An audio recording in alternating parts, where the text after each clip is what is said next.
مجاهدینو د پنجشیر ولایت په مقام باندې الحمدلله سپین کړي بازار بیرغ ورپاو. ماشاءالله الحمدلله ماشاءالله الحمدلله.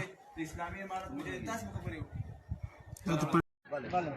یک پیام از طرف امارت اسلامی با ملت پنجشیر است که شما بیاین از کوتا شوین، ملکی است یا غیر نظامی است، به همه شما از طرف امارت اسلامی اطمینان است، از طرف امارت اسلامی شما را امن داده، هیچ کس شما را چیزی گفته نمیتونه. اینجا کمیسیون موجود است، اینجا کلانه امارت اسلامی موجود است و شما به همه اقوام پنجشیر، به همه مردم پنجشیر اطمینان میتیم که شما بیاین بخیر اینجا بیاین، کوچایتان دیگه جای دمی کو بالا نکنین، اطفال و زنان را دمی کو تکلیف ندین، بیاین شما بیاین دمی جا هیچ مشکل نیست. امارت اسلامی مجاهدین امارت اسلامی در خدمت شما. خیر ببینید. خیر ببینید. ما همه شما تاسو زموږ ملکیان یاست، موږ تاسو سره هیڅ الحمدلله تاسو ته عفو د امارت مجاهدین لخوا هیڅ مشکل نشته، ښه خوشحاله ژوند کوئ، ښه بېغمه. اوس عدل راغی، امارت راغی، انشاءالله تاسو چا سره هم ظلم نه کېږي. پنجشیر ولایت مقام دی چې اوس موږ ورته ولاړ یو الحمدلله. دا د الله جل جلاله نصرت دی چې الله جل جلاله د مجاهدینو سره وکړي، الله جل جلاله د ټول عمر نصرت ځینې وکړي.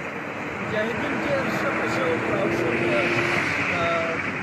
تربیه باندې راغلي دي، ورته ښه کار مخته روان دی.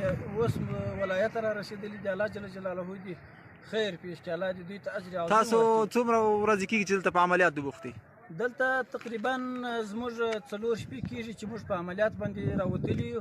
په دا 4 شپو کې یو مجاهد همداسې نه دی سوی چې یا مقصد چای وخوري یا ډوډۍ وخوري یا شی وخوري، معنا بس یوه ګوله وچه ډوډۍ که ورسېدلي. ټول مجاهدین په عملیات باندې بوخت دي، ټول مجاهدینو عملیات ایستلي، الله جل جلاله دې دوی ته اجر ورکړي. ستاسو د قربانۍ برکت او ستاسو د ملګرو د مظلوم ملت دعاګانې در سره وي چې لله الحمد نن دغه دی په فاتحانه انداز کې د پنجشیر ولایت مقام مخې ته ولاړې 4 ورځې دغه مجاهد وایي چې موږ نه ډوډۍ خوړلې او چای هم نه دی څښلی، صرف دغه لږ لږ وچه ډوډۍ به راتلله د مجاهدینو لخوا چې هغه به دې ته رسېدله. په دې غرو کې دا غټو غټو غرونه دوی راکوز شوي دي، الحمدلله ولایت یې فتحه کړی. نو جعلي قهرمانان نشته دلته، اوس اصلي قهرمانان دي الحمدلله. داسې مجاهدین هم پیدا شوه چې د کله معنا وږي وه بالا ورله هغه ځای ته، بیا یې د مشر څخه اجازه واخیسته، ویل څه وچ توت پراته دي دا موږ وخورو که ونه خورو.